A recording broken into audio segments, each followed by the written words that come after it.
18 Suns Dusk, Day 94. The last stage of my Telvanese stronghold is complete. Corvus Lando's reputation for cruelty and vindictiveness is no exaggeration. He is determined not to sell diamond scale to an outlander, and there doesn't seem to be any way of convincing him. I am going to have to break this news to her. There may be one more option. Diamond Scale apparently has a history with a young Redaran knight named Nerevarine. If I can find him, there is a chance he might be willing to help. The last she heard of him, he had been posted to the town of Margan. Tunala Oavel, my retainer at Tel Uvirith, told me that Leunla Blaren, the Telvanese stronghold builder, has sent me a household slave as a gift. The slave is a Khajiit female named T'Pring, and she has a levitation amulet to move freely about the tower.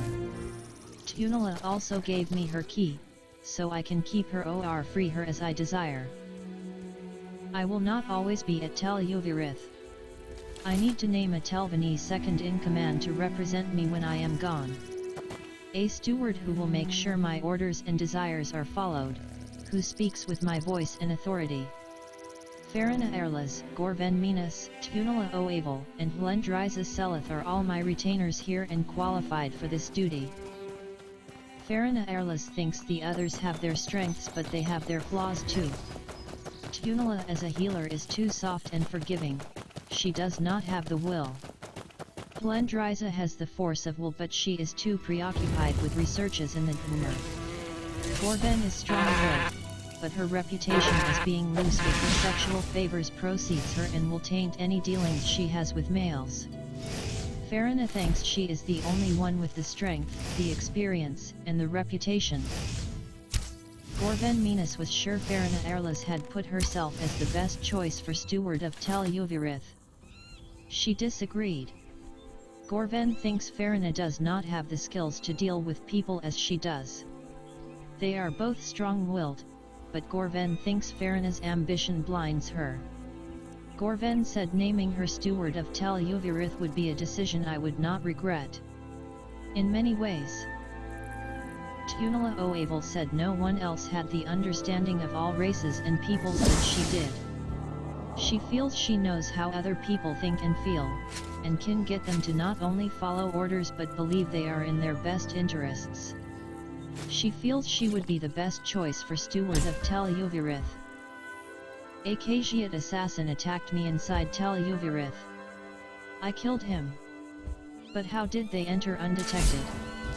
Maybe a search of the body will reveal something. There was no definite proof the assassin was halal, but then they wouldn't be stupid enough to let there be proof, and I was warned about this possibility. I did find a used potion bottle on the assassin. I should probably take it to Gorven Minas to be sure the assassin did nothing I need to worry about in the future. Gorven identified the used potion bottle as being a potion of recall. That explains how the assassin was able to enter Tel Uvirith undetected. Gorven believes someone with strong magical abilities must have had a Merkay created inside Tel Uvirith, then linked the recall potion to that Merkay. Then transferred the focus to the assassin so they could teleport inside safely.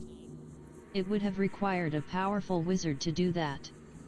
Which one of my powerful wizard enemies could it have been? I have decided to free the Khajiit female T'Pring. She will leave Tel Uvirith and Morrowind, which means I must find another maidservant somewhere. Slavery is not right even if it is legal, so I made the correct decision. I have resolved the slave rebellion at the Abe Bale Egg Mine. From now on, the mine will be operated by workers instead of slaves. That's a great success, but I need to change a whole lot more before I can go to Ebonheart and negotiate with Duke Dren. Now I need to deal with the slave markets on Telvanese territory. That will be a difficult task. I hope that Arian's idea concerning Seville Emain in Tel Arun and Brolian in Sadrith Mora are as great as his confidence. Seville Emain's specialty is her training. I must try to convince her that it would be more profitable to train servants instead of slaves. Convincing Brillian should be easy. He doesn't run his slave market for profit, to him it's rather an amusement. Seville Emain agreed to give up slave trading and limit herself to training servants for a fee. But that concession comes with a few strings attached to it. House Telvanni will have to obtain its servants from her alone, and it will support her with 10,000 gold a month for 1 year. That price seemed acceptable, so I agreed. I should return to Sadrith Mora and have my advisor arrange the necessary paperwork. Lovan Salvia will work out House Telvanni's contract with Seville Emain. I should now talk to Brillian. For the first time, I actually like dealing with an eccentric rich crackpot. Once he heard that Seville Emain has given up her slave market, Brillian was easy to convince. Running that market was more of an amusement to him than a business. I should return to Irion and discuss our further steps. The Imperial Road Service officer in Zainab camp rewarded me for killing off 4 of the crazy man-hating Mabrigish witches in the Grey's lands. I have convinced both Seville Emain and Brillian to resort to another business. I am now ready to negotiate with Duke Dren. Irion and Lovan Salvia have already worked out a draft contract for a Telvanni consulate in Ebonheart. I will get that draft before I travel to Ebonheart.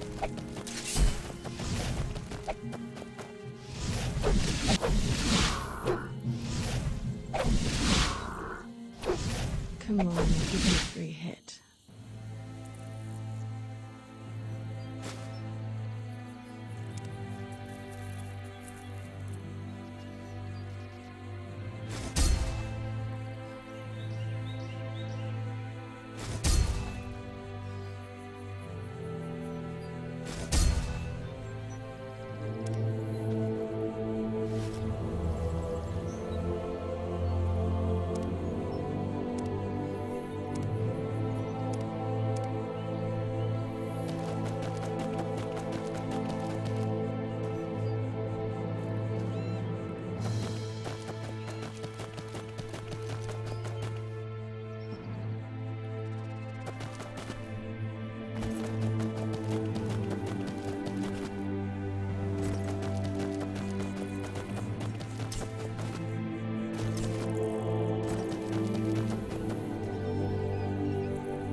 Romos wants me to find the Staff of Delusion that rests in the Cavern of Gloom.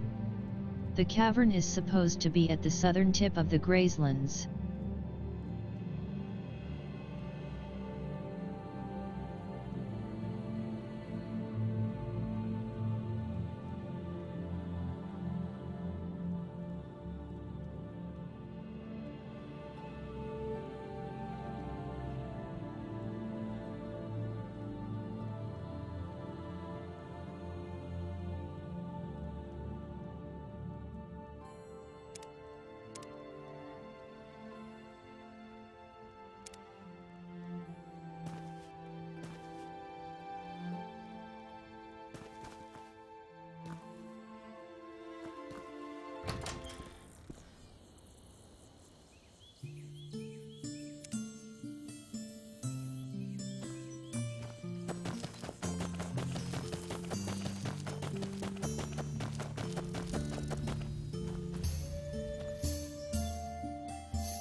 Romos wants me to find the Staff of Delusion that rests in the Cavern of Gloom. The cavern is supposed to be at the southern tip of the Grazelands.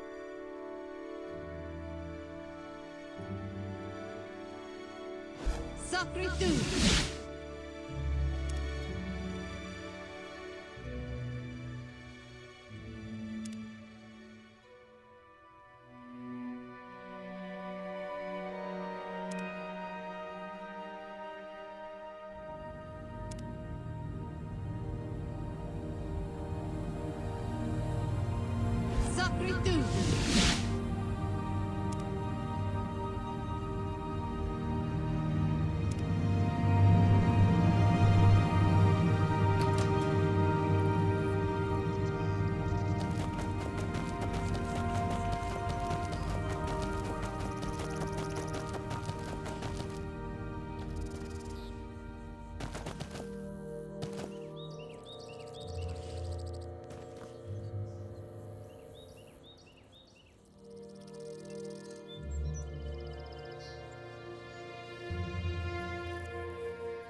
Come on, give me a bit.